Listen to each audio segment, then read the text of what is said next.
My grandson pushed me down the stairs. They laughed and called me dramatic. 2 weeks later, I made them regret it. Subscribe to the channel and comment where you're watching from. This is a story about finding strength when you're at your weakest and reclaiming your power when the people who should love you the most betray you instead. The porcelain vase shattered across my hardwood floor, its delicate blue and white pieces scattering like confetti. 5 generations of Matthew's women had cherished that vase. Now it lay destroyed at the feet of my 10-year-old grandson, Jason, his face twisted in that unsettling half-smile I'd grown to dread. "Oops," he said flatly, eyes challenging me to react. My son Daniel barely looked up from his phone. "It's just a vase, Mom. Just a vase. Like my grandmother was just an immigrant who carried it across an ocean. Like my mother was just a widow who refused to sell it during the Depression." "Jason needs clearer boundaries," I said during dinner, my voice shakier than I wanted. "This behavior isn't normal." Vanessa, my daughter-in-law, set down her wineglass with exaggerated care. "Not this again, Ellie. Boys will be boys. He's been hurting neighborhood animals," I pressed. "Mrs. Peterson saw him throwing rocks at her cat." "That old bat needs glasses," Vanessa snapped. "And you need to stop criticizing my parenting." Daniel, forever the peacemaker at the expense of truth, smiled weakly. "Let's just enjoy dinner, okay?" Later that evening, I carried my tea tray upstairs, my arthritis making each step a deliberate act. My once elegant Victorian home in suburban Boston had become a battleground since I'd invited Daniel's family to live upstairs after Richard's death 5 years ago. As I reached the top landing, a small figure emerged from the shadows. "Nobody believes you anyway," Jason whispered, face illuminated by the dim hallway light. Something cold and calculating flashed in eyes too young for such malice. I felt a sharp push against my back, deliberate, forceful. The tea tray went flying as I tumbled backward, my body helpless against gravity. Each stair edge bit into my flesh as I fell. The crack of bone, my wrist, sent lightning pain up my arm. "Mom!" Daniel shouted, rushing from the kitchen. Through tears of agony, I managed to speak. "He pushed me. Jason pushed me on purpose." Daniel and Vanessa exchanged glances, not of concern, but exasperation. Vanessa actually rolled her eyes. "Don't be so dramatic, Ellie," she sighed. "Jason says you tripped. Accidents happen at your age." I watched my grandson peek around the corner, that same half-smile playing on his lips. "I know what happened," I insisted, cradling my shattered wrist. Daniel helped me to my feet with ungentle haste. "Mom, maybe this is a sign we should consider other living arrangements, somewhere with professional care. You've been confused lately, imagining things." As they drove me to the hospital, a cold realization settled in my bones, more painful than my broken wrist. My family wasn't just disbelieving me, they were actively conspiring against me. In their narrative, I was just a confused old woman, an inconvenient obstacle between them and what they considered their inheritance. The cast encasing my wrist felt like a shackle, a constant reminder of my helplessness. 2 weeks after the accident, as they insisted on calling it, I shuffled through my bedroom, noticing small changes. My jewelry box slightly ajar, family photos rearranged. The worn leather journal where I'd been writing my memoirs moved from desk to bookshelf. I wasn't losing my mind. They were gaslighting me. "Need anything, Mom?" Daniel hovered in my doorway, his concern a thin veneer over impatience. "I'm fine," I murmured, the lie bitter on my tongue. After he left, I noticed the assisted living brochure peeking from beneath yesterday's newspaper. So subtle, so deliberate. That afternoon, I called Beatrice, my oldest friend from the neighborhood. At 75, she'd embraced technology with a fervor I'd always found amusing. Now, her expertise might save me. "They think I'm going senile," I whispered into the phone, afraid of being overheard in my own home. Beatrice arrived the next day bearing what looked like innocuous decorative items. A vintage clock, a bookend, a small picture frame. Each contained a tiny camera. "Military grade," she whispered with unexpected glee. "My nephew works in security." That night, we placed the cameras strategically around my bedroom and the common areas. My hands trembled, not from age, but from the terrible suspicion of what I might discover. The next morning, reviewing the footage on the secure tablet Beatrice had configured, I watched Jason slip into my room at dawn. He moved with practiced stealth, immediately targeting my jewelry box. His small fingers extracted my sapphire earrings, Richard's last Christmas gift before cancer took him. But the real shock came hours later. Footage showed Vanessa examining the earrings in the kitchen, nodding approvingly before pocketing them herself. "Good eye, sweetie," she told Jason, ruffling his hair. "These are worth at least $1,000. My breath caught painfully in my chest. Over the next week, the cameras revealed an orchestrated campaign. Jason regularly invaded my space, taking items both valuable and sentimental. Daniel accidentally spilled coffee on my manuscript. 40 years of research on women poets of the Victorian era.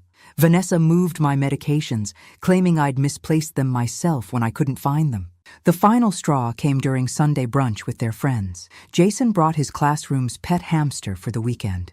In my bathroom, the camera captured him holding the terrified creature underwater, his expression curious rather than cruel, as if death were simply an interesting experiment. When the animal stopped moving, Vanessa helped him dispose of the evidence. "We'll tell Mrs. Evans it escaped," she said calmly. "These things happen." That night, I overheard them through my slightly opened door. "The house would sell for at least $1.2 million in this market," Vanessa whispered. "Plus, whatever's left of her savings and investments. And Jason's college fund," Daniel added. "Almost $350,000 now." "She's not going to need any of it in a nursing home," Vanessa replied. I closed my eyes, a strange calm replacing my fear. In that moment, Eleanor Matthews, widow, professor emerita, mother, grandmother, died, and someone new, someone with nothing left to lose, was born in her place. "The pain still bothers you?" Dr. Sheldon asked, examining my healing wrist. "The physical pain is manageable," I replied carefully. Something in my tone made her pause. She was young for an orthopedist, maybe 40, with keen eyes that missed nothing. "Mrs. Matthews, is everything all right at home?" For a moment, I considered telling her everything, but what could she do? Call Adult Protective Services? Without proof, it would be my word against theirs, a contest I'd already lost once. "I'm fine," I said automatically. As I gathered my purse to leave, Dr. Sheldon handed me a business card. "This is Caroline Winters. She's a social worker who specializes in elder rights." "I don't need—" "Just take it," she interrupted gently. "Sometimes talking helps." I slipped the card into my pocket where it burned like a hot coal. 3 days later, after Vanessa helpfully suggested I sign power of attorney over to Daniel, I found myself in Caroline's office, a warm space filled with plants and comfortable chairs. "Elder abuse takes many forms," Caroline explained, her voice matter of fact. "Financial exploitation is actually more common than physical abuse." "I'm not being abused," I protested weakly. Caroline's smile was kind, but knowing. "Then why are you here, Eleanor?" That simple question broke something inside me. The story poured out: Jason's cruelty, Vanessa's manipulation, Daniel's betrayal, the cameras, the college fund they were already counting as theirs. "I've lost everything," I concluded. Exhausted. My dignity, my family, my home. "Not yet, you haven't," came a voice from the doorway. A tall, silver-haired woman with impeccable posture stood there, radiating the kind of confidence I'd once possessed myself. "Eleanor, this is Martha Sullivan," Caroline introduced us. "She leads our support group." Martha sat beside me, taking my trembling hands in her steady ones. 2 years ago, my son and his wife tried to commit me to a memory care facility for the crime of refusing to sell my beach house to fund their failing business. "What did you do?" I asked. Martha's smile was fierce. "I reminded them that age isn't a disease, and being underestimated is a temporary condition." That afternoon, I attended my first support group. The stories stunned me. Educated, accomplished men and women being systematically stripped of their agency by the very people who should protect them. Martha introduced me to George Harrington, a silver-haired attorney who specialized in elder law. "Your case is unfortunately common," George said during our consultation, "but with some uncommon elements that work in our favor." "Such as?" "The college fund. Tell me about its origins." I explained how James, my first husband and Daniel's father, had established it before his premature death when Daniel was 14. Richard, my second husband, had continued contributing to it. Now it contained nearly $350,000, with me as sole trustee. George leaned forward. "Here's what they don't know, Eleanor. That money is legally designated for educational purposes, but as trustee, You have considerable latitude in how those purposes are defined. For the first time in weeks, I felt a glimmer of something beyond fear. Not quite hope, but its dangerous cousin, possibility. They think you're deteriorating mentally? George clarified, making notes in his leather-bound portfolio. That's what they're telling everyone, I confirmed, sliding the assisted living brochures across his desk. Vanessa leaves these everywhere, then gaslights me when I mention them. We sat in George's oak-paneled office, surrounded by law books and the quiet competence of generations of legal practice. With Martha's encouragement, I'd expanded my documentation. A journal recording daily incidents, video evidence meticulously backed up on external drives, and photographs of items Jason had stolen. Perfect, George nodded. Now we move to phase 2, strategic compliance. The strategy was elegant in its simplicity. I would appear to be declining exactly as they expected. I would become slightly more forgetful, a bit more dependent, occasionally confused about dates or names. Give them the false confidence they need to make mistakes, Martha had advised during one of our now regular coffee meetings. People reveal themselves when they think they're winning. I implemented the plan immediately. At breakfast, I forgot which day it was. When Vanessa mentioned an upcoming school event for Jason, I appeared momentarily bewildered. Mom's getting worse, I overheard Daniel tell Vanessa that night. Maybe we should accelerate our timeline. Their timeline. My opening. The next morning at the bank, I met with Thomas Bradley, my financial advisor for 20 years. Someone's been attempting to access your accounts. Eleanor, he confirmed gravely, using your social security number and claiming to have power of attorney. My son, I said, the words like ash in my mouth. Thomas's expression hardened. We denied access, of course. Under George's guidance, I began restructuring my assets. Nothing dramatic enough to raise alarms, just enough to secure what was mine.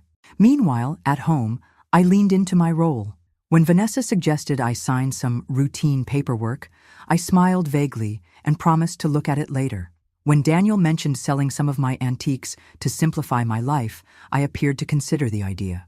You're making it too easy, Mom, Daniel said suspiciously after one such conversation. I'm just tired of fighting, I replied, infusing my voice with defeat. You know what's best. The flicker of guilt across his face was quickly replaced by resolution, the moral calculus of a man justifying betrayal. That night, Jason reached a new level of cruelty. As I reached for my heart medication, I found the bottle empty. Looking for these? He appeared in my doorway, dangling the pills in his small hand. Old people take too many drugs, that's what Mom says. Jason, please. I need those. Say please again, like you're begging. His eyes gleamed with anticipation. That moment crystallized everything. This wasn't just about money or property. They were systematically destroying me, my grandson through deliberate cruelty, my daughter-in-law through calculated manipulation, and my son through the most devastating weapon of all, indifference. Later, alone in my room, I studied an old photograph from my teaching days. In it, a confident woman with direct eyes and perfect posture stood before a lecture hall, commanding respect without demanding it. Taking a deep breath, I called the number Martha had given me for emergencies. It's time, I said simply. They've escalated. We're ready, Martha replied. The question is, are you? Grandma, when are you going to die? Jason's question, delivered over breakfast with the same inflection he might use to ask for more orange juice, silenced the kitchen. I carefully set down my teacup, noting how even Daniel seemed briefly uncomfortable. Jason, he scolded without conviction. That's not appropriate. Vanessa merely smirked, buttering her toast. He's just curious, Daniel. Children are naturally inquisitive about life cycles. I smiled at my grandson, channeling the strategic compliance George and Martha had coached me on. I don't know, sweetheart. Why do you ask? Dad says we can't convert this place into a gaming room until you're gone. It's taking forever. The mask slipped from Daniel's face. Shock, then anger at being exposed, quickly replaced by uncomfortable laughter. Kids, they misunderstand everything. But he didn't deny it. That afternoon, I implemented the next phase of our plan. With Beatrice's help, we had secretly removed my most precious possessions over the past week. Family photographs, my journals, the jewelry that remained after Jason's theft, storing them safely at Martha's home.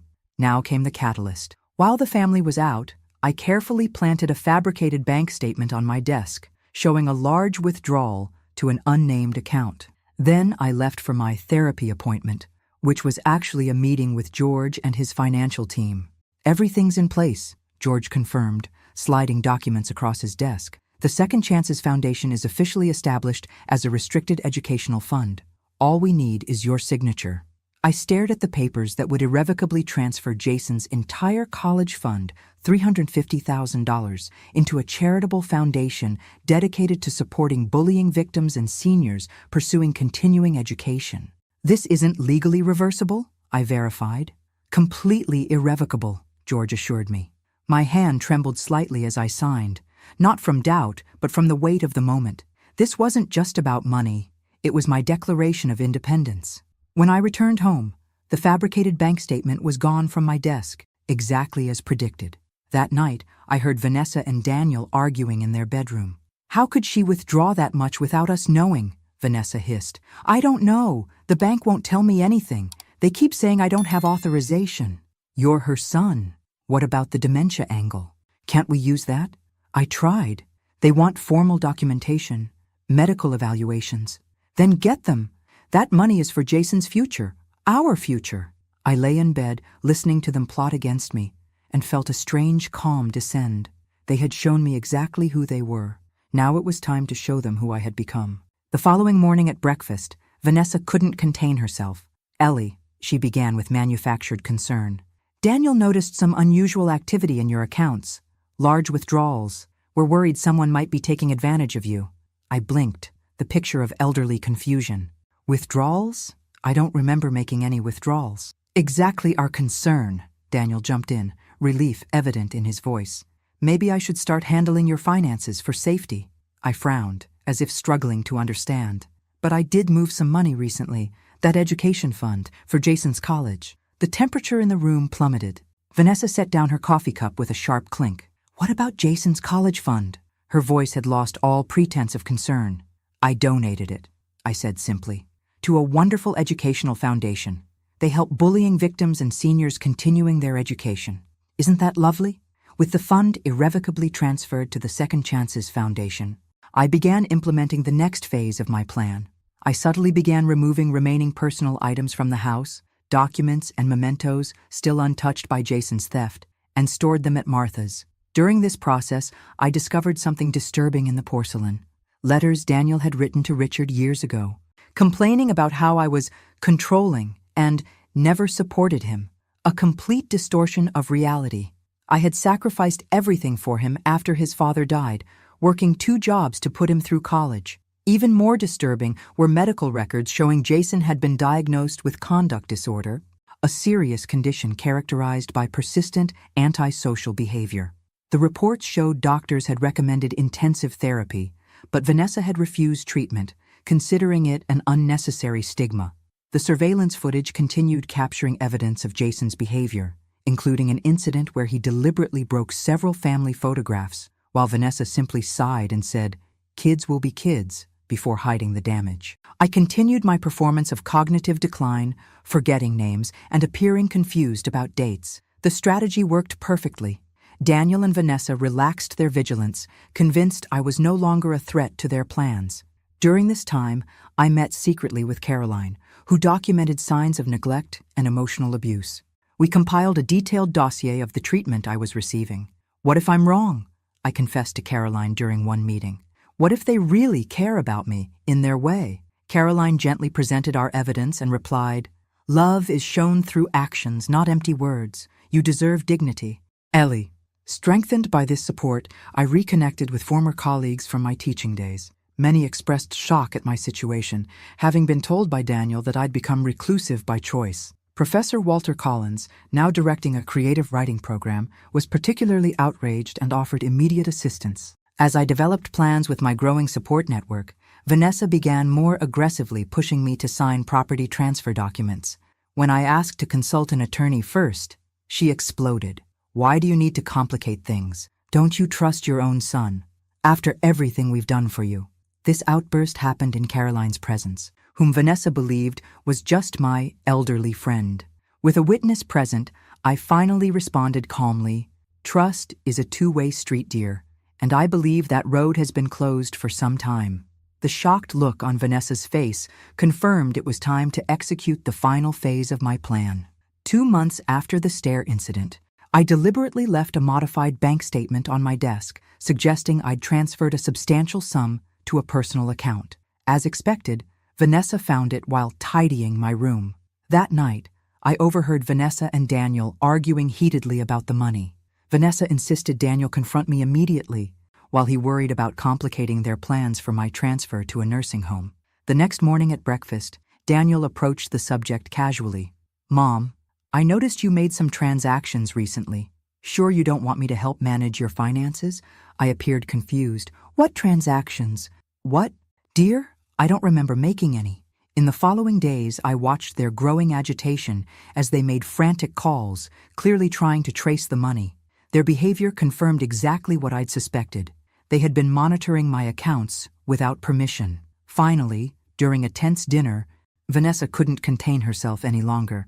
"Ellie, what happened to Jason's college fund? The bank says you emptied it completely." I looked at them with innocent confusion. "Oh, that fund? Yes, I transferred it. I was worried something might happen to me, like falling downstairs, and wanted to ensure the money would be used properly." The silence that followed was deafening. Daniel paled visibly while Vanessa's face contorted with barely contained fury. "What do you mean transferred? Where? That money was for Jason's education," she practically shouted. "And it still is for education," I replied calmly. "Just not exclusively his. The Second Chances Foundation will help many deserving students, especially bullying victims and seniors continuing their education." Their reactions were immediate and revealing. Vanessa exploded in accusations. Daniel alternated between anger and manipulation. And Jason, caught in the crossfire, finally showed his true nature. "You ruined everything, you stupid old woman," he screamed. "It was my money." I simply stood, looked at each of them, and said softly, "No, it wasn't your money. It was a conditional gift, an opportunity you lost through your own actions. Now, if you'll excuse me, I have a bag to pack." Leaving them in shock, I returned to my room where a small suitcase was already prepared. The first phase of my plan was complete. The next morning I was gone. My room remained intact, except for a few personal items and a simple note. "Need time to think. Don't try to contact me." Initially, Daniel and Vanessa weren't concerned, convinced I'd return soon, apologetic and vulnerable. They even saw my drama as an opportunity to accelerate their plans to sell the house. But when days became a week, worry set in. Not for me, but for what my absence meant for their financial plans. Daniel tried accessing my bank accounts only to discover the passwords had been changed and a note added flagging any unauthorized access attempts for immediate reporting to authorities. Meanwhile, I was comfortably settled in an apartment arranged by Martha, just a few towns away. From there, I monitored developments through trusted neighbors and the surveillance system Beatrice helped maintain. The cameras captured revealing scenes. Vanessa and Daniel frantically searching my office for financial documents, Jason inviting friends for destructive parties, and numerous visits from real estate agents, though no sale could legally proceed without my signature. 2 weeks after my departure, I executed the next phase. George sent a formal letter notifying Daniel and Vanessa they were violating the terms of our verbal housing agreement and had 60 days to vacate the property. The letter mentioned substantial evidence of elder abuse and attempted financial fraud that would be presented to authorities if they didn't comply. The reaction was chaotic. Cameras captured Vanessa in a rage, breaking objects and screaming accusations, while Daniel appeared increasingly defeated, finally grasping the severity of their situation. My story began circulating in the community. Former colleagues from the literature department, led by Professor Collins, discreetly shared my situation in influential social circles. Neighbors who had witnessed years of disrespectful behavior from my family began openly expressing their indignation. Isolated and desperate, Daniel reported me as a potentially confused, missing elderly person, hoping authorities would return me to the care of my loving family.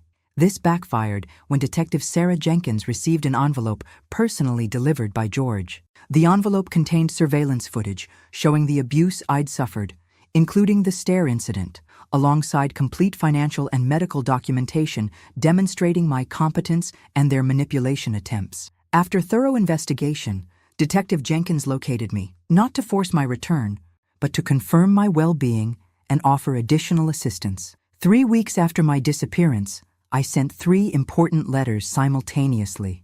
One to Daniel and Vanessa, another to Jason's school, and a third to Daniel's company. The letter to my family was a legal ultimatum prepared by George, detailing their options: voluntarily vacate my house within the established time frame or face formal eviction proceedings, potentially including criminal charges of elder abuse and attempted fraud. To Jason's school, I sent selected documentation of his behavior and his parents' refusal to seek psychological help, requesting a professional evaluation for the child's and his classmates' well-being, including evidence of the hamster incident and other concerning behaviors. The third letter, to the ethics department of Daniel's company, discreetly questioned his use of my personal intellectual property, academic work he had apparently incorporated into a recent marketing campaign without attribution. The effect was devastating. Within days, Daniel faced a disciplinary meeting at work. Jason's school mandated a complete psychological evaluation as a condition for continued enrollment, and George formally began legal proceedings to reclaim my property. Vanessa, finally grasping the seriousness of their situation, attempted a different approach. She arranged a meeting through mutual contacts, presenting herself as a peacemaker. During a tense lunch in a public restaurant, she alternated between emotional appeals and veiled threats. "Destroying our family won't bring you the dignity you're seeking," she argued. "Think about how this will affect your reputation when people learn you abandoned your own grandson." I remained calm and unmoved. "My dear, I didn't destroy anything. I simply stopped rebuilding what you continuously demolished. As for my reputation, perhaps you should consider your own." At the end of our meeting, Vanessa made a final, desperate attempt. She offered to return all items Jason had stolen and promised to get him help in exchange for withdrawing the eviction demands and potential charges. I considered momentarily, genuinely concerned about Jason's welfare despite everything. The problem, Vanessa, is that promises require trust, and some vases, once broken, simply can't be glued back together. Meanwhile, Daniel, facing serious professional repercussions and finally comprehending the gravity of his actions, attempted more sincere contact. In a lengthy letter, he partially admitted his mistakes, though still blaming much on stress and Vanessa's influence. My response was brief but significant. "Growing up isn't optional, Daniel. It's necessary. And it usually happens when we face the consequences of our choices, not when we avoid them." As the eviction deadline approached, family dynamics imploded completely. Daniel and Vanessa began blaming each other with explosive arguments that neighbors could hear. Jason, sensing the tension and left unsupervised, intensified his destructive behavior, culminating in a school incident resulting in temporary suspension. Observing from the safe distance provided by Martha and my support network, I faced my own moral crisis. How far had my quest for justice turned into revenge, and what was the emotional cost for everyone involved, including myself? 3 months after extensive legal proceedings, multiple hearings, and failed contestation attempts by Daniel and Vanessa, the eviction was finally executed. They were forced to leave my house, moving to a much smaller apartment across town. The public humiliation was intense, especially for Vanessa, whose real estate business suffered when the story circulated in elite social circles. Daniel, facing probation at work and a disintegrating marriage, finally sought therapy.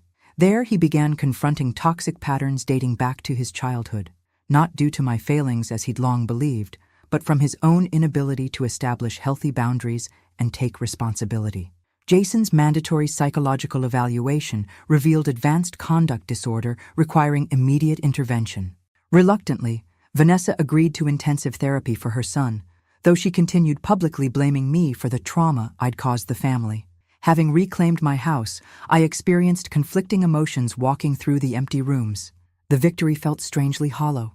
Although I'd regained my autonomy and dignity, the price was the permanent loss of relationship with my son and grandson. Concerned about the direction my life had taken, I sought counsel from Caroline, who had become a trusted friend. "You didn't destroy your family, Ellie," she reassured me. "You simply stopped allowing them to destroy you. There's a crucial difference." During this reflection period, I received an unexpected letter from Jason, Written under therapeutic guidance, it contained a hesitant apology for the stair incident and stolen items. Though far from complete reconciliation, it was the first sign that perhaps something positive might emerge from the relationship's ashes. Among the returned items were several pieces of jewelry Jason had stolen, including a pearl necklace that belonged to my mother, a tangible reminder that not everything was permanently destroyed. Encouraged by this small progress, I channeled my energy into the Second Chances Foundation. Working with Professor Collins and other former colleagues, I developed programs specifically for children with problematic behavioral tendencies and elderly people facing family abuse. My story, carefully anonymized, became a case study in an ethics course at the local university. When invited to speak to the class as an expert consultant, I found a new vocation: educating young professionals about elder abuse signs and the importance of lifelong autonomy. During one such lecture, I noticed a familiar figure at the back of the hall, Daniel, quietly observing. He didn't approach, and I didn't publicly acknowledge his presence, but his being there suggested he might finally be beginning to understand. Meanwhile, Martha's health suddenly deteriorated, and she was hospitalized with a serious prognosis. I remained at her side daily, returning the unwavering support she had given me in my darkest moments. In this hospital setting, surrounded by life's fragility, I began considering forgiveness's true meaning, not as a gift to those who hurt me, but as release for myself. 6 months after the eviction, my life had found a new rhythm. My home, once an emotional battleground, was renovated and transformed into a welcoming space reflecting my own tastes and needs. One bedroom became a writing studio where I finally resumed the manuscript Jason had ruined. The Second Chances Foundation was flourishing, having awarded its first 10 scholarships. I found deep satisfaction in helping both traumatized youth and elderly people seeking reinvention, both groups with whom I now intimately identified.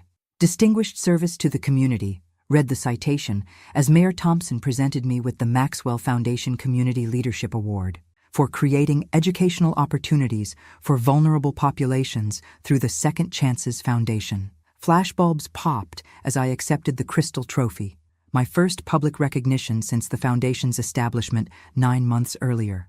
The irony wasn't lost on me. From being dismissed as a confused old woman to receiving accolades before Boston's educational elite. In the audience sat my new circle: Martha, elegant in midnight blue; Caroline beaming proudly; George and his wife nodding approvingly; Beatrice discreetly wiping tears; Professor Collins giving me a thumbs up. Family I had chosen rather than been born to. Thank you, I began my acceptance speech. Second chances aren't just about new opportunities. They're about reclaiming your own narrative when others have tried to write your ending for you. As I spoke about elder empowerment and educational access, I noticed movement at the back of the hall. Daniel slipped in, standing awkwardly against the wall. Our eyes met briefly before I continued my address. After the ceremony, amidst congratulations and photograph requests, he approached hesitantly. "That was a wonderful speech, Mom."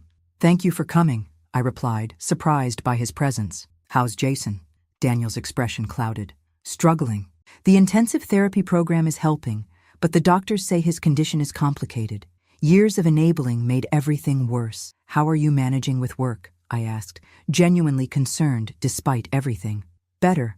The ethics investigation was settled. I have to take corporate responsibility training, but I kept my job." He paused awkwardly. "Mom, I've been thinking about what you said, about trust being hard to rebuild. I'd like to try, if you're willing." Before I could respond, Martha appeared at my elbow, protective as always. "Eleanor, the foundation donors are waiting to meet you. This is my son, Daniel," I introduced them. "Daniel, this is Martha Sullivan, my closest friend." Martha's assessment was swift and uncompromising. "So you're the son who didn't believe his mother was pushed down the stairs?" Daniel flushed, but met her gaze directly. "Yes, I'm trying to make amends for that and many other failures." After Martha walked away, Daniel released a tense breath. "Your friends are formidable. They protected me when I needed it most," I replied simply. Daniel then shared surprising news. "I filed for divorce, from Vanessa. It was finalized last month." "I'm sorry," I said automatically. "Don't be. It was long overdue. After everything came to light, I realized how much I'd surrendered my own judgment to hers, how I'd betrayed you to keep peace with her. And Jason, how is the custody arrangement?" "I have primary custody. Her career has always come first. She sees him every other weekend when it's convenient for her schedule. The bitterness in his voice revealed deeper wounds than I'd recognized. Perhaps, like me, he had been manipulated in ways I hadn't fully understood. The foundation referred us to Dr. Winters at Boston Children's, Daniel continued. She specializes in Jason's diagnosis. For the first time, I feel like we're getting actual help instead of excuses. I'm glad, I said sincerely. Would you consider meeting with him? In a therapeutic setting, with his doctor present? His question was tentative, expecting rejection. Dr. Winters thinks it might be important for his progress to make amends, even in a structured environment. I hesitated, conflicting emotions warring within me. The grandmother who loved a troubled child versus the woman who had been deliberately pushed downstairs. I'll consider it, I finally answered. Have Dr. Winters contact me directly. As Daniel prepared to leave, he turned back with unexpected vulnerability. I'm proud of what you've created, Mom. The foundation, your advocacy work. Dad would have been proud too, both of them. The mention of James and Richard, the two men I had loved and lost, touched something deep within me. Not forgiveness exactly, but perhaps its distant cousin, possibility. Rain tapped against the windows of Dr. Winters' office as I waited, hands clasped to hide their trembling. 3 months of careful preparation had led to this moment. My first supervised meeting with Jason since the confrontation. Dr. Rebecca Winters, a serene woman in her 50s with kind eyes and no-nonsense demeanor, had prepared me thoroughly for what to expect. Jason has made progress, she'd explained during our preliminary consultation, but his journey is just beginning.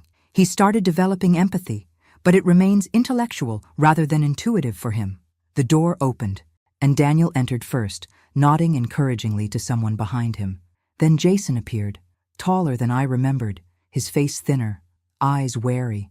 At nearly 11, he stood on the cusp of adolescence, that dangerous territory where childhood cruelty could either be redirected or calcify into something more permanent. "Hello, grandmother," he said formally, using the title Dr. Winters had suggested, rather than the more intimate, Grandma. "Hello, Jason," I replied, my voice steadier than I expected. Dr. Winters guided us through the carefully structured interaction. No physical contact, no unscripted exchanges, no discussions of the inheritance or family conflict, just controlled communication focused on accountability and boundary setting. "Jason has prepared something he would like to share," Dr. Winters prompted after preliminary exchanges. Jason withdrew a sheet of paper from his pocket, unfolding it with unusual care. "I have written an accountability statement," he explained mechanically, "about the stairs." My chest tightened as he began to read. "I, Jason Matthews, acknowledge that I deliberately pushed my grandmother down the stairs on February 12th. I did this because I was angry that she suggested I needed boundaries. I knew it would hurt her physically. I lied about it afterward because I didn't want to get in trouble. When she got hurt worse than I expected, I was scared but also didn't care much about her pain."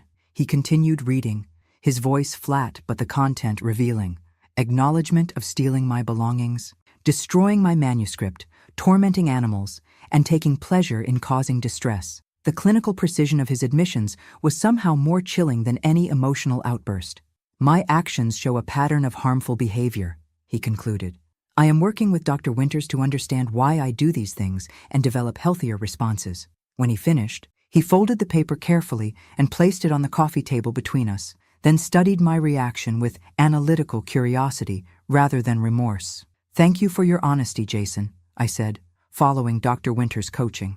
The session proceeded according to plan, structured exchanges, therapeutic interventions when needed. Careful boundary maintenance throughout. Jason's responses remained calculated, his participation performative rather than emotionally engaged. Yet there were flickers of something promising, moments when the script fell away and a real child peeked through the careful facade. As our time concluded, Dr. Winters asked if I had any final thoughts to share. "I want you to know something important, Jason," I said, meeting his eyes directly. "What happened between us doesn't define who you can become. You're young, with many paths still open before you. The choices you make from this point forward matter more than the mistakes behind you." For the first time, something unscripted flickered across his face, confusion, perhaps, or the dawning recognition that the woman before him was not the doormat he remembered. "But you're still not giving back the college money," he stated flatly. Daniel tensed, but Dr. Winters held up a hand, allowing me to respond. "The foundation money is helping many students, including some with challenges similar to yours," I explained calmly. "If you continue your therapeutic work and maintain academic progress, you could apply for a scholarship yourself when the time comes." His eyes narrowed slightly, calculating this new information. "So I could still get money for college?" "You could earn a scholarship, yes, based on merit and need, like anyone else." The distinction wasn't lost on him. For perhaps the first time in his life, Jason was confronting the concept of earning rather than simply taking or being given.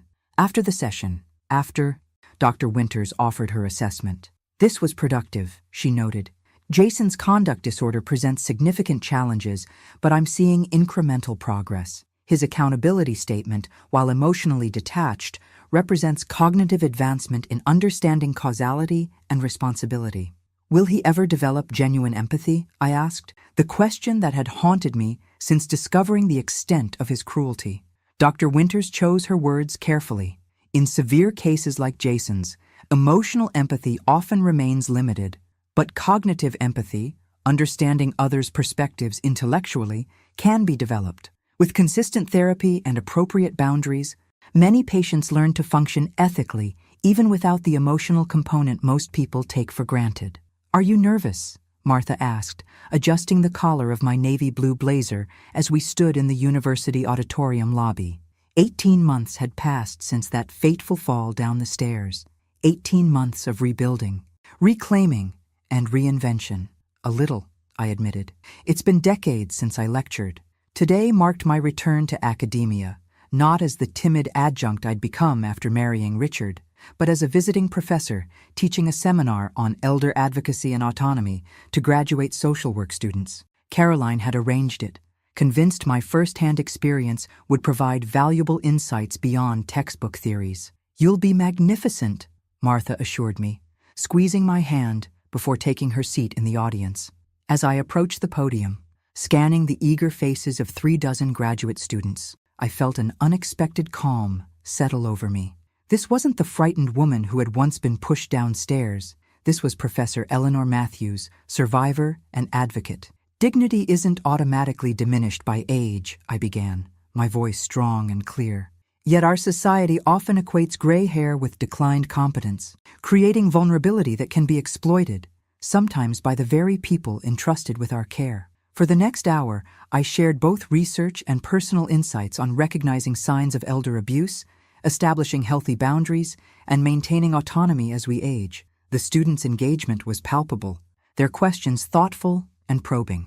As the session concluded to enthusiastic applause, I noticed a familiar figure in the back row, Daniel, who had started attending therapy himself over the past year, working to understand the patterns that had led him to enable both Vanessa's manipulation and Jason's concerning behavior. "That was incredible, Mom," he said as the room emptied. "The way you transformed something painful into education for others. It's inspiring." "Thank you for coming," I replied, genuinely touched by his presence. Our relationship remained a work in progress, cautious, bounded by careful respect rather than blind trust, but gradually healing through consistent effort on both sides. "How is Jason doing at the new school?" I asked as we walked toward the reception area. "Better. The structured environment helps. His therapist says he's showing real progress in impulse control." Daniel paused, then added with careful honesty, "He still struggles with emotional empathy, but he's learning to consider consequences before acting. They're calling it progress by proxy, doing the right thing even if it's not for the conventional reasons." I nodded, accepting this realistic assessment. Jason's journey would be lifelong, his challenges complex, but the critical intervention had finally happened. Later that afternoon, I met with the Second Chances Foundation board to review our expanding programs. What had begun with Jason's diverted college fund now included corporate partnerships, matching grants, and an endowment ensuring its continuation beyond my lifetime. "The therapeutic education program has shown remarkable success," Professor Collins reported. 12 students receiving specialized support this semester alone. One of those students was Jason, though the board members, apart from Collins, remained unaware of the personal connection. His application had been evaluated by independent reviewers. his scholarship based on documented need and therapeutic progress rather than familial obligation. That evening, Martha hosted a small dinner party celebrating both my successful lecture and the Foundation's latest achievement. My chosen family gathered around her dining table: Carolyn, Beatrice, George and his wife, Professor Collins, and several new friends from my advocacy work. To Eleanor, Martha toasted, raising her glass, who reminds us that our third act can be our most powerful. As conversation flowed around me, I reflected on the journey of the past 18 months. The path from victim to victory hadn't been straight or simple. I still carried scars, both physical and emotional. Trust remained a carefully guarded commodity, given conditionally rather than freely. Yet the woman who had emerged from that crucible was stronger than the one who had fallen. More discerning in relationships, more confident in boundaries, more purposeful in actions. Later that night, alone in my home, now truly mine again in every sense, I stood at my bedroom window, gazing at the garden I'd replanted after they left. Spring bulbs were emerging, their tender shoots pushing determinedly through still cold soil toward sunlight and possibility. At 75, I had finally learned what had eluded me my entire life. That validation comes not from others' approval, but from honoring your own truth. That family can be chosen rather than merely inherited. That boundaries aren't selfish but essential. And that sometimes the greatest act of love is simply saying no more. Eleanor Matthews, I whispered to my reflection, you are exactly where you're supposed to be. And for the first time in longer than I could remember, that statement felt completely, unquestionably true. Thanks for listening. Don't forget to subscribe and feel free to share your story in the comments. Your voice matters.